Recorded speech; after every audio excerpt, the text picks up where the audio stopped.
намыс дегеннен шығады. Көрші, Ресейдің бір режиссері жеңіл жүрісті шешен қыздары туралы кино түсірген көрінеді. 20 жасар бір шешен жігіті әлгі режиссердің пәтеріне барып, құбылаға қаратып бауыздапты да, мен мына режиссерді өлтірдім. Егер кімдегім осындай кино түсіретін болса, келесі шешен келіп оны да өлтіреді деп милицияға хабарлапты.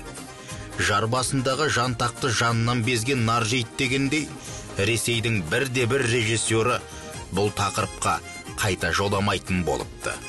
Қазақстанда пәленбай ұлт пен ұлыс өкілдері тұрады деп, әлемге жар салғанда кеудемізді шар келгендей керден ағамыз.